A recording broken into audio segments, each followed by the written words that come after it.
جنازہ ہو گیا، اللہ کے رسول تشریف لے گئے، ابھی لحد تیار ہونے میں دیر تھی، حضور بیٹھ گئے اور آپ نے لمبا خطبہ دیا، کسی دن وہ بھی بیان کروں گا، براج بن عازم رضی اللہ عنہ فرماتے ہیں، حضور نے فرمایا جب موت کا وقت آتا ہے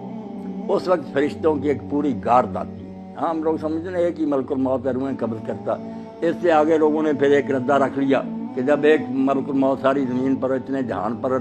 گھومتا اور سب کی جانیں نکالتا تو حضور اگر حاضر ناظر ہو جائیں پھر کیا؟ یہ ہمارے دوست کہتے ہیں یہ بات ہی غلط ہے۔ ایک ملک الموت کب جانے قبض کرتا، بے شمار فرشتے ہیں اس کے مدد، وہ انچارج ہے محکمے کا،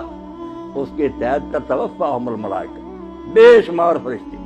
تو اللہ کے رسول نے فرمایا پورا دستہ، ایک انسپیکٹر ہوتا اس کے ماتحت سپاہی ہوتے، وہ آ کر اتنی دور بیٹھ جاتے ہیں جہاں تک اس مردے کی نظر جاتی ہے، وہ نہیں کھڑی باتیں، باقی سب سپاہی بیٹھ جاتے ہیں، یہ انچارج آتا، اگر وہ نیک ہے اس کے پاس جنت کا خوشبو سے بسا ہوا رومال ہوتا، سنگاتا، اسے اللہ کا سلام کہتا اور کہتا چل اپنے رب کی طرف، تیرا رب تجھ سے خوش ہے، تو اس سے خوش ہے۔ خوشی خوشی اس کی روح روانہ ہو جاتی۔ برا جو ہے نا ڈراؤنی شکلیں جیسے ہتھکڑیاں ہوتی ہیں پولیس کے پاس، جو برا مردہ اس کے لیے جو فرشتے ہی آتے ہیں نا اس سے اسے پتہ چل جاتا ہے کہ میرا انجام اب کیسا ہے۔ مسکراتے چہروں کی بجائے ڈراؤنی شکلیں، بدبودار رومال،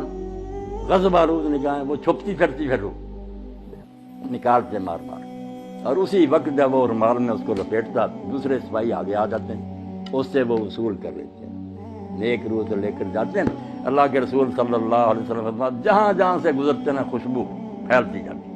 اور ساری مخلوق کہتی ہے مرحبا، مبارک ہے تیرا آنا یار، تو نے ہم سب کو نا معطر کر۔ اور اگر برا تو بدبودار رومال، بدبو پھیلتی اور سارا جہاں لعنت کرتا کہ تو کیسی منحوس روح ہے، یا ہمارا دماغ ہی خراب کرے۔ آسمانوں پر جاتے ہیں، پھر وہاں اجازت مانگتے ہیں کہ دروازہ کھولا جائے، کھولتے جاتے ہیں نیک کے لیے، 7 آسمان پر کے اللہ کی عدالت میں لے جاتے ہیں، حکم ہوتا ہے کہ اس کا سارا جو ہے نا اندراج وہ علیین میں کر دو۔ جو علیین سجین مشہور ہے کہ کوئی 2 جگہ جہاں روئے رہتی، غلط بات ہے، علیین سجین صرف آفس ہے، دفتر ہے،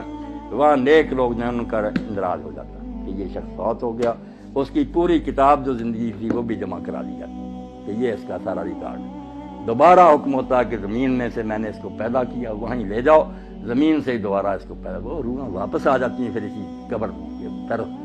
برے کی روح لے کر جاتے ہیں، جب حضور صلی اللہ علیہ وسلم فرمایا اللہ کہتا نہ آسمان کے دروازے نہ کھول، میرے دربار میں دفع کرو، گار دو، اس کو 7ویں زمین کے نیچے پھینک دو، وہاں ہی رہے، وہاں سے نکالیں۔ لمبی حدیث ہے جو حضرت سے براج نے آپ کو،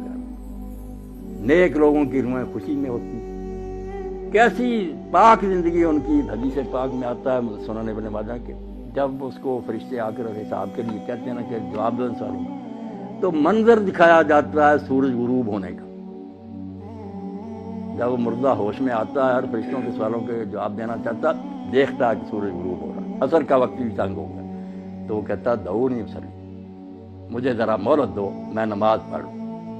وہ کہتے ہیں اللہ وہ یاد تو اسے کیا حساب لینا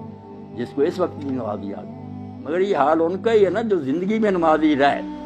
جن کو یہاں کبھی خیال ہی نہیں آیا کہ نماز نامی شاید بھی مسلمان کا کوئی کام ہے، انہوں نے وہاں نماز کو کیا یاد کرنا۔ یہ سچا مومن اس وقت کہتا ہے دیکھتے ہوئے کہ سورج جا رہا، تو کہتا ہے یار سوالوں کے جواب دوں گا میں، پہلے مجھے نماز پڑھ، بڑا خوش ہوتے ہیں۔